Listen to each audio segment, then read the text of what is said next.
સંચાલિત e learning પ્રોગ્રામમાં હું આપ સૌનું હાર્દિક સ્વાગત કરું છું। વિદ્યાર્થી મિત્રો, આપણે લોકો ચેપ્ટર નંબર 12 વનસ્પતિમાં પ્રજનન એના વિશે આપણે અગાઉ અભ્યાસ કર્યો અને એના પછી પણ આપણે લોકો રિવિઝન ચાલુ કર્યું છે, જેમાં આના અગાઉના લેક્ચરમાં આપણે જોયું કે અલિંગી પ્રજનન કોને કહેવાય છે, તેના કેટલા પ્રકાર છે, જેમ કે વાનસ્પતિક પ્રજનન છે, પછી કલિકા સર્જન છે, બીજાણુ સર્જન છે, અવખંડન છે। આપણે આવા 4 અલગ અલગ પ્રકારો જોયા। જો કે પ્રજનનના 2 પ્રકાર, અલિંગી પ્રજનન અને લિંગી પ્રજનન, અને અલિંગી પ્રજનનમાં આપણે પણ અગાઉ અભ્યાસ કર્યો। હવે આજે આપણે જોઈએ છે લિંગી પ્રજનન।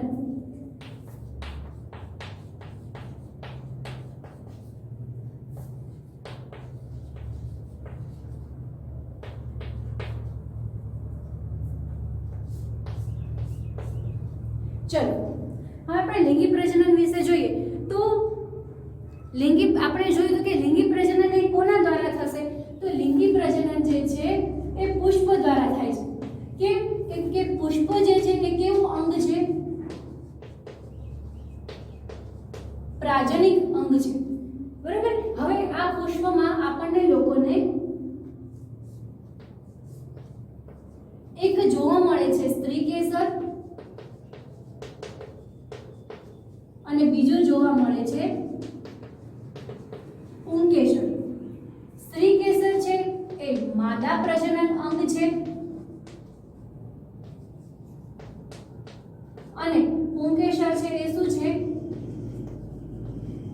નર પ્રજનન અંગ છે, બરાબર।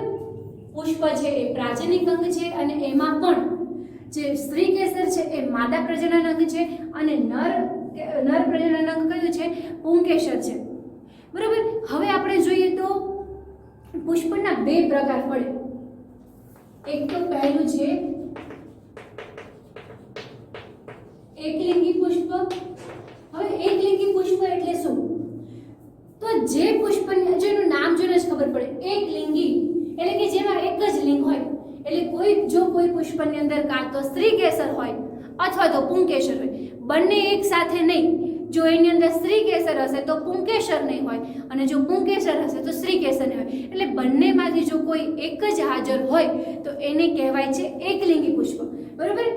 એમાં ઉદાહરણ તરીકે આવે છે મકાઈ છે, પછી પપૈયું છે, કાકડી છે। તો હવે એકલિંગી પુષ્પમાં શું આવશે, સ્ત્રી કેસર અથવા પુંકેસર હોય। જો અથવા લખ્યું છે એનો મતલબ કે બેમાંથી કોઈ એક, બંને એક સાથે નહીં। તો એના ઉદાહરણની વાત કરીએ તો મકાઈ, પપૈયું છે, કાકડી છે, બરાબર। તો આના જે પુષ્પ હશે કેવા હશે, એકલિંગી પુષ્પ હશે, એટલે કાં તો એમાં સ્ત્રી કેસર હશે અથવા તો પુંકેસર હશે, બંને એક સાથે હશે નહીં। જો હવે આપણે વાત કરીએ તો દ્વિલિંગી પુષ્પ, તો એમાં શું હશે, તેમાં બંને હશે, સ્ત્રી કેસર પણ હશે અને પુંકેસર પણ હશે, બંને હશે, કોઈ એક હશે એવું નહીં। શું હશે, એની અંદર બંને જોવા મળે છે, જેમ કે ગુલાબ છે, પેટુનિયા છે, સરસવ છે। જો એના ઉદાહરણની વાત કરીએ તો સરસવ, ગુલાબ, પેટોનિયા, આ બધાના પુષ્પ કેવા હશે, તો આ બધાના પુષ્પ દ્વિલિંગી પુષ્પ હશે, એટલે એની અંદર સ્ત્રી કેસર પણ હાજર હશે અને પુંકેસર પણ હાજર હોય છે। પણ હવે ક્યારના આપણને પ્રશ્ન એ થશે કે તમે સ્ત્રી કેસર કહો છો, પુંકેસર કહો છો, પણ આ ખરેખર છે શું? આના વિશે આપણે લોકો 6થા ધોરણમાં અભ્યાસ કરી ચૂક્યા છે, સ્ત્રી કેસર અને પુંકેસર વિશે, તો છતાં પણ એક વખત જો કરાવી દઉં।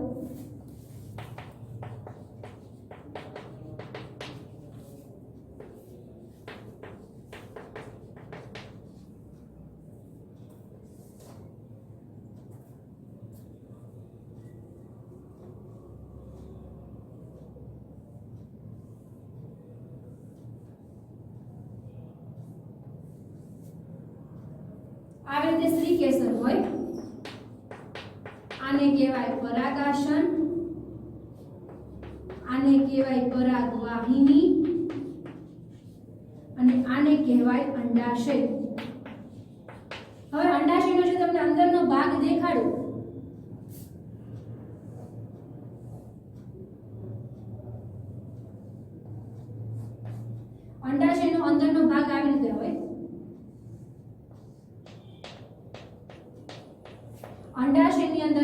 આવેલા હોય છે અંડકો, બરોબર, જેને આપણે લોકો માદાજન્યુ પણ કહીએ, બરોબર. જો એ પૂછાય સ્ત્રીકેસરના કેટલા ભાગ, તો સ્ત્રીકેસરના 3 ભાગ, પરાગાશન, પરાગવાહિની અને અંડાશય, બરોબર. અંડકો ક્યાં આવેલા હોય છે, તો અંડકો છે એ અંડાશયની અંદર આવેલા હોય છે, બરોબર. હવે પુંકેસરની જો વાત કરું,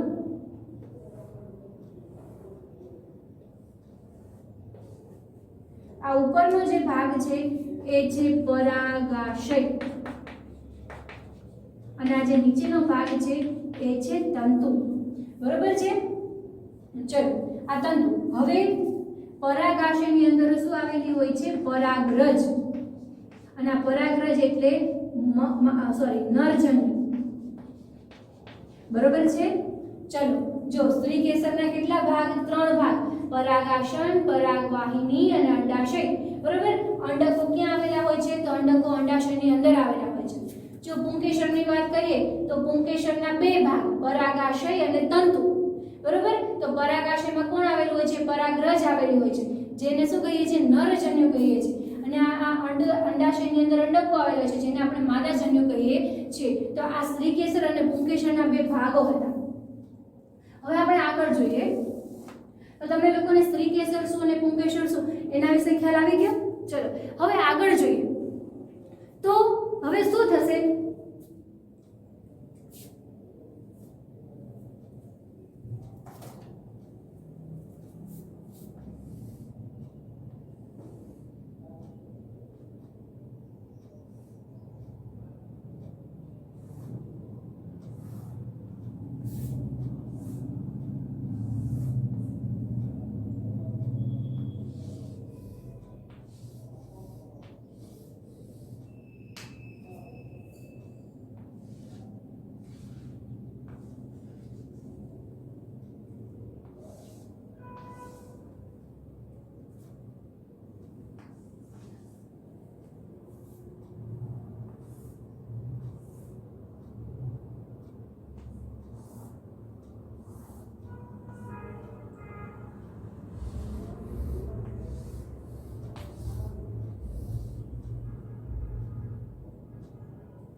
ચલો બે અહીંયા અલગ અલગ ફૂલ છે, બરાબર. આ ફૂલમાં આ છે પુંકેસર વાળો ભાગ છે, એટલે ઉપરનો જે ભાગ છે પરાગાશય છે, અને આ છે સ્ત્રીકેસર છે, એટલે અહીંયા ઉપરનો ભાગ છે પરાગાશન છે, બરાબર. આ પરાગાશન અને આ પરાગાશય તો બે અલગ અલગ છે, એટલે આ ફૂલમાં પણ છે. હવે અહીંયા આપણે જોઈએ તો પરાગનયન, તો પરાગનયનની વ્યાખ્યામાં શું લખી શકાય, તો પરાગરજનું એટલે આ પરાગરજનું પરાગાશયમાંથી પરાગાશન તરફના વહનને પરાગનયન કહેવાય છે.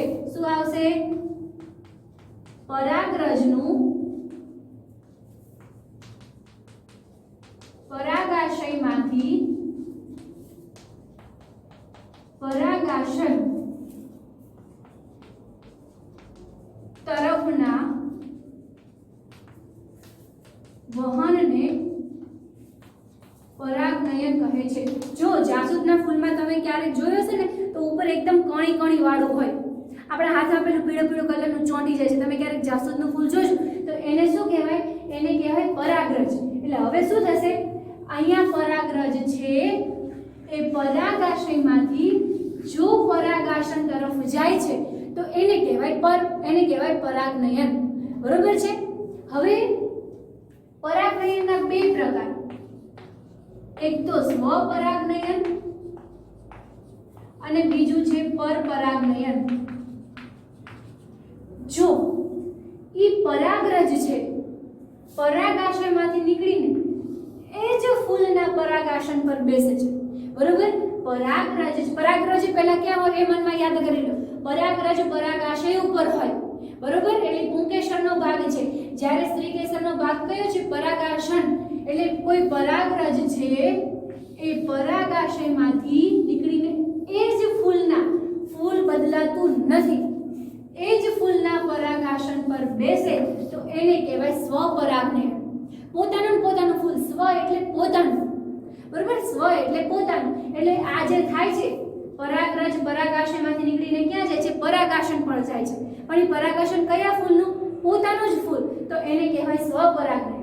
પરંતુ જો એ પરાગરજ નીકળીને પરાગાશયમાંથી નીકળીને બીજા ફૂલના પરાગાશન પર બેસે છે તો એને કહેવાય પરપરાગનયન। પર દુખે ઉપકાર કરે કોઈ, પર દુખે એટલે બીજાના દુખમાં ઉપકાર કરવો, પર એટલે કે બીજાનું, બરોબર છે, તો એને કહેવાય પરાગનયન। એટલે કોઈ પરાગરજ પરાગાશયમાંથી નીકળીને બીજા ફૂલના પરાગાશન પર જઈને બેસે છે તો એને કહેવાય પરપરાગનયન। પડી સમજણ? કાં તો એ પરાગરજ પોતાના ફૂલ ઉપર જઈને બેસે છે, કાં તો બીજાના ફૂલના પરાગાશન પર જઈને બેસે છે, તો આ ક્રિયાને કહેવાય પરાગનયન, બરોબર છે। ચલો હવે તમને આખી પ્રોસેસ સમજાવું કે કઈ રીતે ફૂલમાંથી ફળ બને છે, બરોબર।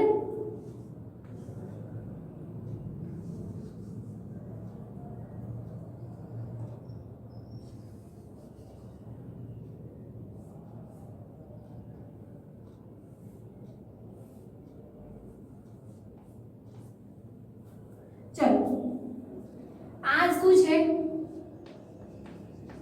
પરાગાશય છે, આ છે તંતુ, આ છે પરાગાશન, આ છે પરાગવાહિની અને આ છે અંડાશય, બરોબર। અને અંડાશયની અંદર આવેલા છે અંડકો। હવે શું થશે? જો ઉદાહરણ તરીકે આપણે એક પરાગરજ લઈએ, આ બધી પરાગરજ છે એ પાણી દ્વારા, પવન દ્વારા, કોઈ પ્રાણીઓ દ્વારા, કોઈની પણ દ્વારા એ પરાગરજ છે। હવે એવું નથી કહેતી કે સ્વપરાગનયન થાય છે, પરપરાગનયન થાય છે, હવે આપણે કઈ લેવા દેવા નથી અત્યારે આપણે તો માત્ર જે ક્રિયા છે એ જ જોવાની છે કે ભાઈ આમાં કઈ રીતે થાય છે। તો શું થશે? આ પરાગાશયમાંથી આ પરાગરજ ઉડે છે અને આ પરાગાશન પર આવી ગઈ। હવે આ પરાગરજ એટલે એક પ્રકારનું શું યાદ રાખવાનું છે? નરજન્યુ, બરોબર। એ શું છે? નરજન્યુ છે। એટલે હવે શું થયું? એ પરાગરજ ઉડીને ધીમે ધીમે પરાગાશયમાંથી નીકળે છે અને ક્યાં જઈને બેસે છે? પરાગાશન ઉપર। હવે પોતાનું ફૂલનું પરાગાશન હોય તો પણ ભલે, કે બીજાના ફૂલનું પરાગાશન હોય તો પણ ભલે, એ અત્યારે આપણે કાંઈ લેવા દેવા નથી। અત્યારે આપણે માત્ર ક્રિયા જ જોવાની છે કે કઈ રીતે થાય છે। એટલે પરાગરજ ઉડીને ક્યાં? પરાગરજ બહુ હલકી હોય, પવન આવે તોય ઉડી જાય, પાણી આવે તોય ઉડી જાય, કોઈ પતંગ કે ભમરો બેઠો હોય તોય એની સાથે સાથે જતું રહેશે, બરોબર। એટલે હવે શું થયું? એ પરાગરજ ત્યાંથી નીકળીને ક્યાં બેઠી? પરાગાશન પર જઈને બેસે છે, બરોબર। હવે એ ધીમે ધીમે જે, હવે હું નરજન્યુ બોલું છું, હવે હું શું બોલીશ? નરજન્યુ। જો આ છે શું છે? અંદર રહેલા અંડકો છે, બરોબર। અને આ અંડકો એટલે માદાજન્યુ, બરાબર। એટલે હવે આ નરજન્યુ છે એ શું થાય છે? ધીમે ધીમે પરાગાશન ઉપર આયા અને પરાગાશન ઉપરથી શેમાં જશે? નીચે પરાગવાહિનીમાં જાય છે અને શેમાં આવશે?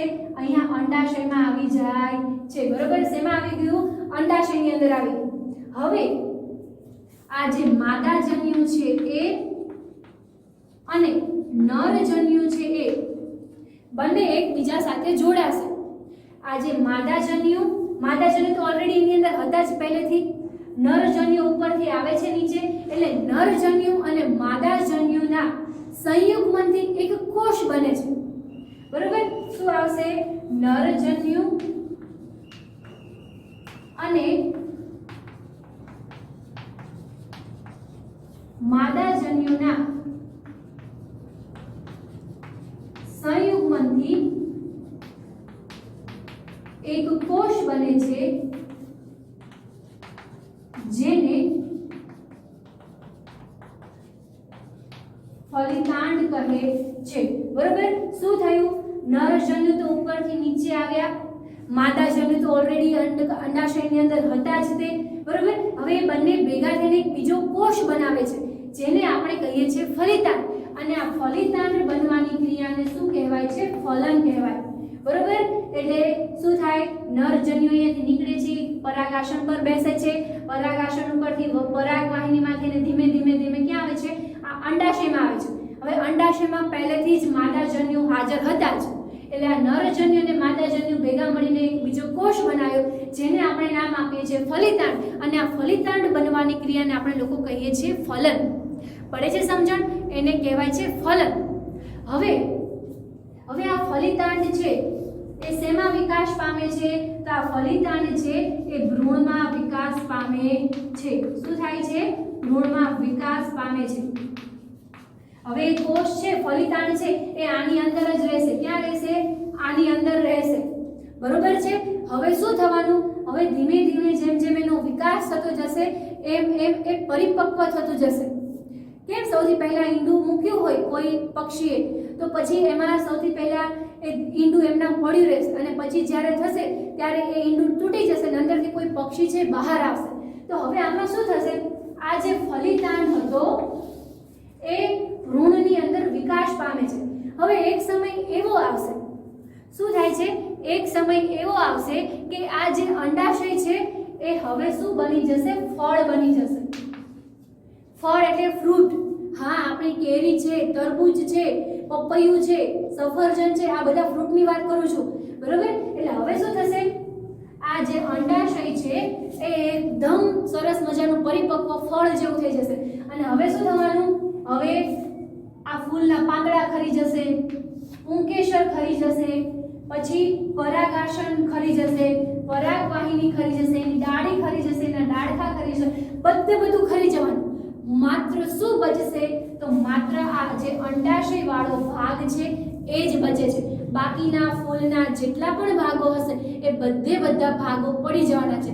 એટલે આપણે કોઈ પણ ફળ ખાઈએ છીએ, બરોબર, તો એ ફળ પહેલા શું હતું? ફૂલ હતું. બરોબર છે. આપણે ફળ ખાઈએ છીએ તો ફળ પહેલા શું હતું? ફૂલ હતું.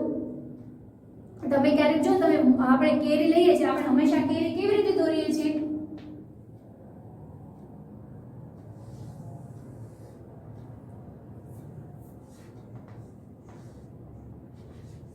આપણે આવી રીતે કેરી દોરીએ છીએ. બરોબર. તો કેરીના જો ક્યારેક અહીંયા પાંદડાને લટકાયેલું હોય છે, એનો મતલબ કે સૌથી પહેલા આ જે કેરી પહેલા ફૂલ હતું. એટલે હવે જો, અને હવે શું થવાનું? આ ફળ બની જશે અને અંદર જે આ બધા અંડકો હતા ને એ બધા શું બની જશે? બી. આપણે બી બોલીએ ને, જો તો તમને લોકોને તરબૂચની અંદર બી જોવા મળે કાળા કલરના? હા, બરોબર. તો એ શું છે? આ એક પ્રકારના અંડકો છે. પછી બીજું, કેરીમાં આપણને ગોટલો જોવા મળે છે, તો એ પણ શું છે? એક પ્રકારનું બી છે. સફરજનની અંદર પણ બી જોવા મળે, ચીકુની અંદર પણ બી જોવા મળે છે આપણને. બરોબર છે. પછી નારંગીમાં પણ આપણને બી જોવા મળે છે. તો આ બધા ફ્રૂટ છે એ પહેલા ફૂલ હતા. બરોબર. સૌથી પહેલા એ ફૂલ હતા અને પછી ધીમે ધીમે સમય જતા જતા ફૂલના જે બીજા બધા ભાગ હતા, ફૂલની પાંખડી, પછી આ પરાગાસનની વાત છે, આ પરાગવાહિની છે, આ પુંકેસરના ભાગો છે, બધું સમય જતા પડી જશે. માત્ર બચશે તો શું બચશે? આ અંડાશય વાળો ભાગ બચે છે. એટલે ફળ શું છે? તો ફળ છે એ પરિપક્વ અંડાશય છે. બરોબર. અને અંડાશયની અંદર જે અંડકો આવેલા છે એ શું છે? આપણા બી છે. તો હવે ફૂલ બે પ્રકારના હોય. ફળ છે એ બે પ્રકારના હશે.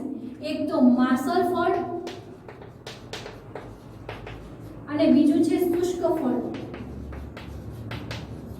માસલ ફળ એટલે એકદમ રસાળ હોય. જે એકદમ રસાળ હોય તો એમાં શું આવી શકે? કેરી છે, બરોબર, પછી સફરજન છે, નારંગી છે. તો આ બધા કેવા ફળ છે? આ બધા માસલ ફળ છે, એકદમ રસાળ ફળ છે. જ્યારે શુષ્ક ફળમાં શું આવે? બદામ આવે, અખરોટ આવે. જો આપણે લોકો બદામ, કાજુ બદામને શું બોલીએ છીએ? ડ્રાય ફ્રૂટ્સ બોલીએ છીએ. આપણે એને શું બોલીએ છીએ? ડ્રાય ફ્રૂટ્સ બોલીએ છીએ. ફ્રૂટ્સ એટલે ફળ, ડ્રાય એટલે સૂકું. બરોબર? આ બદામને છે એ શું છે? એક પ્રકારનું ફળ છે, પણ કેવું છે? સૂકું ફળ છે. આ કેરી ને સફરજન નારંગીમાં શું એકદમ રસાળ હોય, એકદમ સરસ મજાનું પોચું ને એવું હોય. જ્યારે આ બદામ અખરોટ શું છે? એ ફળ છે, પણ કેવા ફળ છે? શુષ્ક ફળ છે. બરોબર છે? તો માસલ ફળના ઉદાહરણ પૂછે તો કેરી, સફરજન, નારંગી. શુષ્ક ફળના ઉદાહરણ પૂછે તો બદામ, અખરોટ છે વગેરે. પડે છે સમજણ? કઈ રીતની પ્રક્રિયા થઈ? જો ફરી એક વખત તમને લોકોને કરાવી દઉં. પરાગરજ છે, બરોબર? એ પરાગાશયમાંથી નીકળીને શેના પર બેસે છે? પરાગાશન ઉપર બેસે છે. અને પરાગાશન ઉપરથી ધીમે ધીમે ક્યાં જાય છે? નીચે પરાગવાહિનીમાં જાય છે. અને ત્યાંથી શેમાં જાય છે? અંડાશયમાં જાય છે. અંડાશયમાં પહેલેથી માદાજન્યુ હાજર હતા જ. નરજન્યુ ત્યાં પહોંચ્યા એટલે નરજન્યુ અને માદાજન્યુના સંયુગ્મથી શું બનાવ્યું? એક કોષ બનાવ્યો, જેને આપણે નામ આપીએ છીએ ફલિતાંડ. બરોબર? આ ફલિતાંડની ક્રિયા એટલે કઈ ક્રિયા? ફલનની ક્રિયા. બરોબર છે? તો હવે શું થશે? સમય જતા જતા આ જે છે બીજા બધા પુષ્પના જે પણ બીજા બધા ભાગ હશે એ પડી જશે. માત્ર શું બચશે? આ અંડાશય બચે છે. અને એ આગળ જતા શું બને છે? ફળ બને છે. બરોબર? તો એમાં બે પ્રકારના ફળ છે. એક માસલ ફળ એટલે એકદમ રસાળ ફળ હોય. બરોબર? તેમાં કેરી, સફરજન, નારંગી આવે. જ્યારે શુષ્ક ફળની વાત કરીએ તેમાં બદામ અને અખરોટ. તો આ બધા એના ઉદાહરણો છે. બરોબર? હવે આપણે જોઈએ કે બીજનો ફેલાવો કેવી રીતે થાય. બરોબર? બીજનો ફેલાવો કેવી રીતે થાય? તો બીજનો ફેલાવો એક તો પવન દ્વારા થશે, પાણી દ્વારા થાય, પ્રાણી દ્વારા થશે, અને બીજું વિકિરણ દ્વારા. જો પવન દ્વારા વાત કરીએ તો એકદમ કેવા હશે? હલકા હશે. એ બીજ કેવા હશે? એકદમ હલકા હશે. તો જ તે પવનથી ઉડીને જાય ને બીજી જગ્યાએ, નહીં તો જઈ શકે? ન જઈ શકે. તો એ પાંખો વાળા બીજ હશે, એકદમ હલકા બીજ હશે. ઉદાહરણ તરીકે સરસવના બીજ, પછી મદારના બીજ, મેપલના બીજ, બરોબર? પછી સૂર્યમુખીના બીજ. આ બધા બીજ કેવા હશે? એકદમ હલકા હશે અને પાંખો વાળા હશે. એટલે જેવો પવન આવશે ને એટલે શું થવાના? આના બીજ ઉડીને ક્યાં જશે? બીજી જગ્યાએ પડશે. ત્યાં જઈને પડીને વળી પાછો એક નવો છોડ ઉગી નીકળશે. બરોબર? હવે જો પાણીની વાત કરીએ તેમાં નાળિયેરીના જે બીજ હશે એની વાત છે. બરોબર? નાળિયેરીના બીજ છે. તો આના બીજ કેવા હશે? એકદમ પોચા હશે અને બીજું તાંતણા જેવા હશે. બરોબર? પાણીના બીજ છે, પાણી છે એને કોણ લઈ જાય છે? તો નાળિયેરીના જે બીજ હશે એ કોની સાથે સાથે જશે? પાણીની સાથે સાથે જશે. અને એના કેવા હશે? પોચા ને એકદમ તાંતણા જેવા હશે. અને પવનના લીધે જે બીજ જશે કેવા હશે? એકદમ હલકા હશે, પાંખો વાળા હશે. તો જ તે પવનની સાથે સાથે આગળ જાય ને, નહીં તો જાય ન જાય. તો સરસવના બીજ, મદારના બીજ, મેપલના બીજ, સૂર્યમુખીના બીજ આ બધા કેવા છે? એકદમ હલકા અને પાંખો વાળા હશે. અને શું કરે છે? પવન એને એની સાથે લઈ જાય છે. અહીંયા ક્યાંક જઈને પડે અને વળી પાછું અહીંયા નવો છોડ ઉગી નીકળશે. એવી રીતે હવે આની વાત કરીએ, પાણીની વાત કરીએ. બરોબર? તો નાળિયેરીના જે બીજ હશે તો એ નાળિયેરીના બીજ કેવા હશે? એકદમ પોચા અને તાંતણા જેવા હશે. તો એ પાણી સાથે સાથે આગળ જશે અને ક્યાંક જઈને પડી રહેશે અને અહીંયા વળી પાછું નાળિયેરીનું છોડ ઉગી નીકળશે. જો આપણે પ્રાણીની વાત કરીએ તો એ કાં તો કાંટાળા હશે અથવા તો હૂક જેવી રચના ધરાવતા હશે. બરોબર? આપણે જો ક્યારેક આપણે લોકો કોઈ એવા વનવગડામાં ગયા હોય તો આપણા કપડા સાથે પેલા કાંટાવાળા ચોંટી જાય છે બીજ જેવું. બરોબર? તો એ શું છે? એક પ્રકારનું બીજ છે અને કેવું છે? કાંટાળું છે. એટલે શું થવાનું? કાં તો આપણે કપડા સાથે ચોંટી જશે અથવા તો કોઈ પ્રાણી હશે તો એ પ્રાણીના શરીર સાથે ચોંટી જશે. પછી ધીમે ધીમે પ્રાણી ક્યાંક ક્યાંક આગળ આગળ હાલતું જશે અને બીજ પાછું નીચે પડી જશે અને વળી પાછું એક નવું ઉગી નીકળે છે. તો એના ઉદાહરણ તરીકે ગાડરિયું છે, યુરેના છે.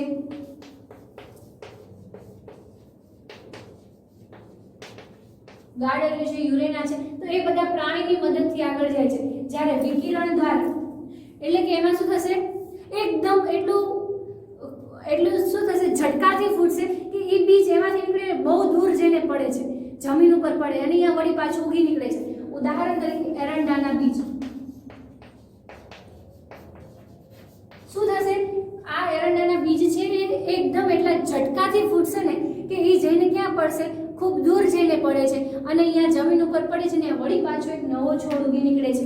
તો આવી રીતે બીજનો ફેલાવો થતો હોય છે. તો આજે આપણે લોકોએ લિંગી પ્રજનન જોયું, બરોબર છે, બીજનો ફેલાવો કેવી રીતે થાય છે એ પણ જોયું. હવે મળશું ત્યારે આપણે એક નવા ચેપ્ટર સાથે મળીશું. નમસ્તે.